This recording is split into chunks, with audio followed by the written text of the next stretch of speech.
जय श्री कृष्णा। कैसे हैं आप लोग फ्रेंड्स। आज की चर्चा बहुत ही विशेष होने जा रही है। आज हम चर्चा करने जा रहे हैं राहु की धनिष्ठा नक्षत्र में प्रवेश। और धनिष्ठा नक्षत्र क्या होता है, धनिष्ठा में जब राहु पहुंचता है तो उसका इफेक्ट कैसा हम पर पड़ता है, क्योंकि यहाँ पर इस वीडियो को हम 4 भागों में विभक्त कर सकते हैं, जिसको हम एक तरीके से मान सकते हैं कि 4 ग्रहों का विशेष प्रभाव इस समय पर राहु पर पड़ता हुआ देखा जाएगा।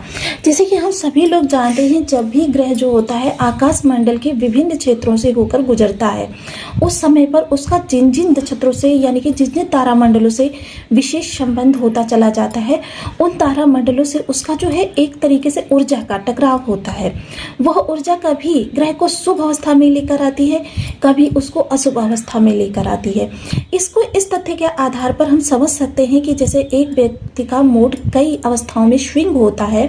मान लीजिए कभी बहुत क्रोधवश है, कभी बहुत ही ज़्यादा नम्र है, कभी बहुत ही ज़्यादा विनम्र है, और कभी बहुत हंसमुख है, कभी बहुत मिलनसार है, और कभी बहुत क्रोधित है।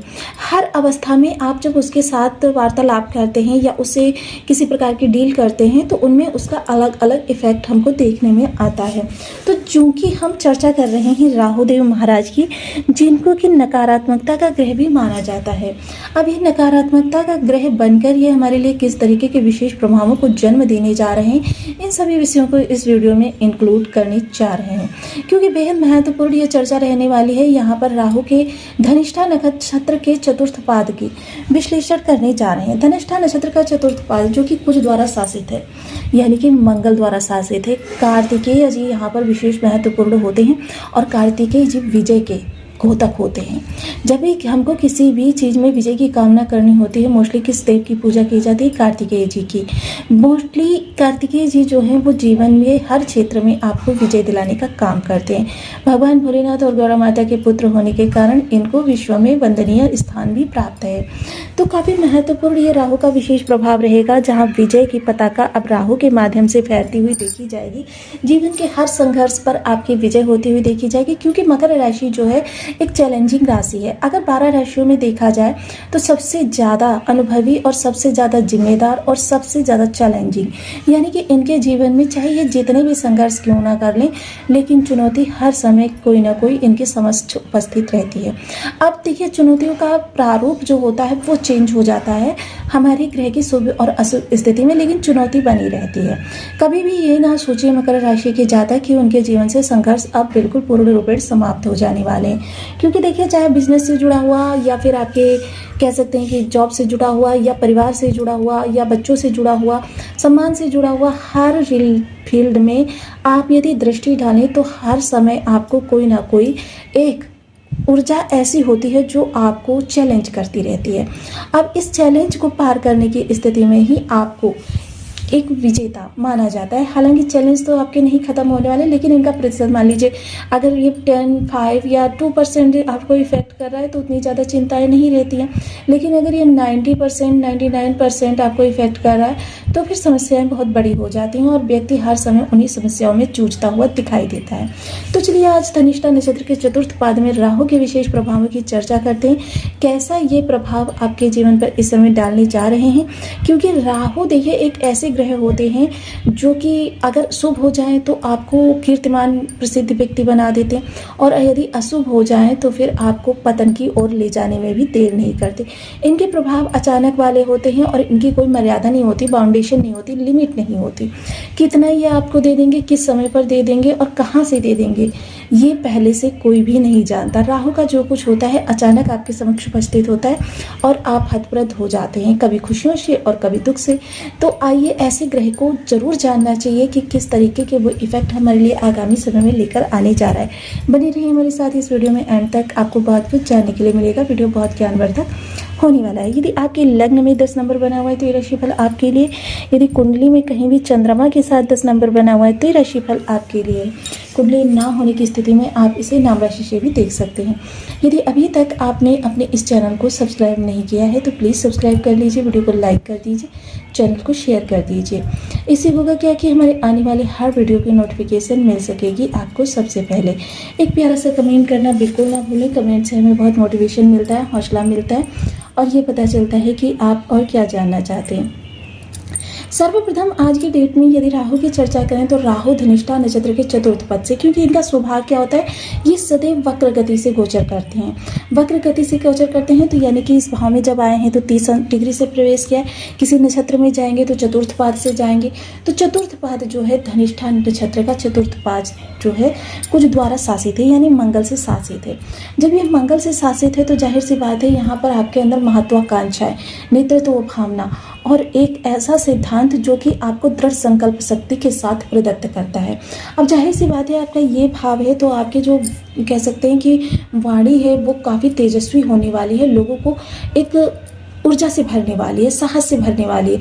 आपके अंदर इस समय वीर रस जो रहेगा वो प्रमुख रहेगा।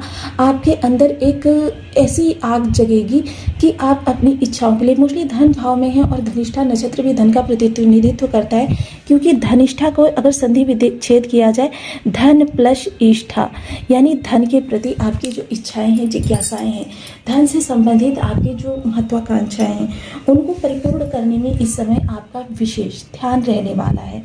जाहिर सी बात है धन भाव से गोचर कर रहे हैं तो ये आपके फैमिली रिलेशंस और आपके कुटुंब और आपके जो आसपास का इन्वायरमेंट है उसको भी प्रभावित करेंगे। तो जाहिर सी बात है कि ये चीज़ें आपके लिए इस समय सपोर्टिव रहेंगी। वहीं दूसरी तरफ अगर खान पान की चर्चा करें तो एक चीज़ का विशेष ध्यान रखिएगा, भक्ष्य अभक्ष्य से सदैव ही दूर रहें।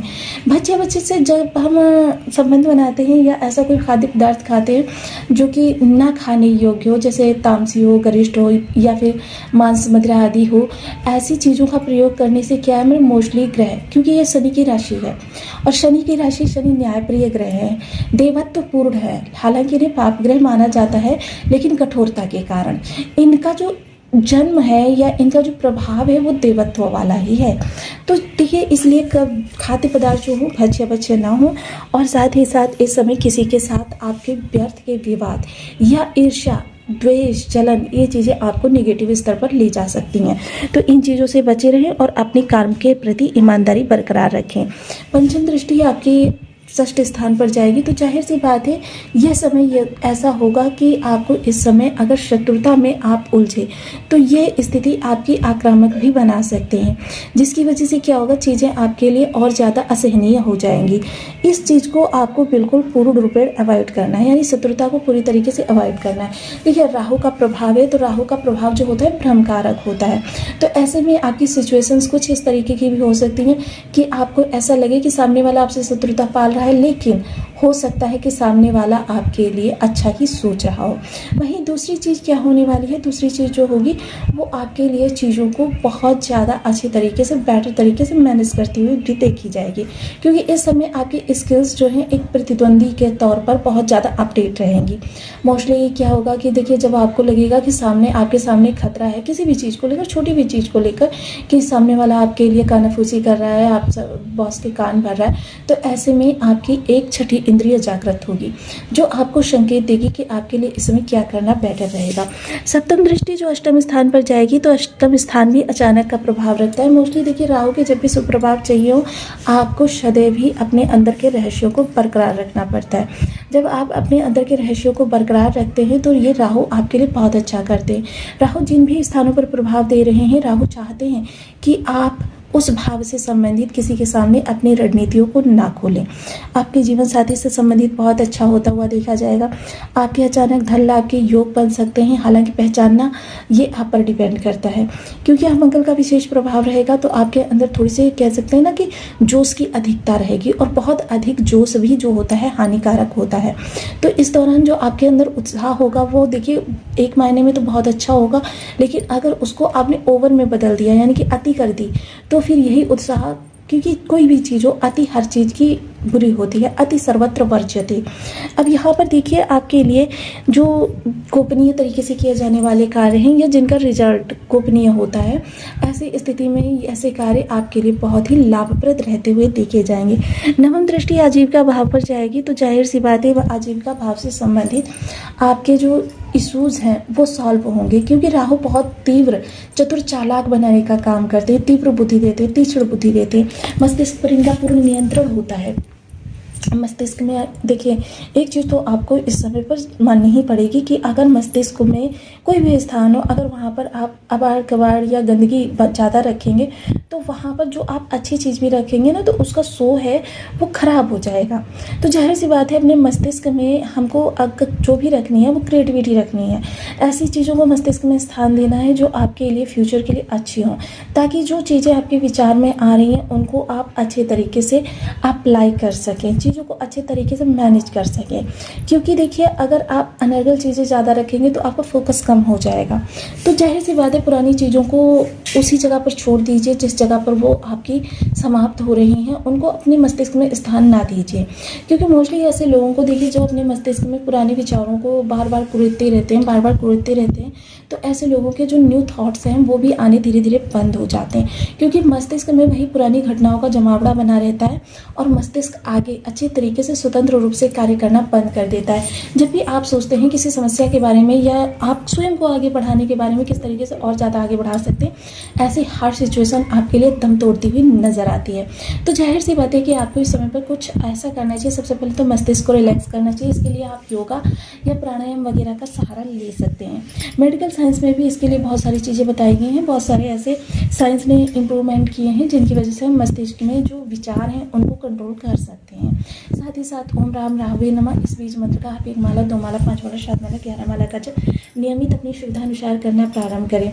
महत्वाकांक्षा, सरल सिद्धि, ये चीज़ें आपके साथ होती रहें, इसके लिए आपको देखिए भगवान भोलेनाथ, क्योंकि सावन मास प्रारंभ होने जा रहा है, यदि सावन मास में आप भगवान भोलेनाथ जी को नित्य प्रति जलाभिषेक करके और महामृत्युंजय मंत्र का कम से कम 1 माला का जप नित्य प्रति करते हैं तो भी ये राहु आपके लिए बहुत अच्छा बेटर रिजल्ट लेकर आते हैं।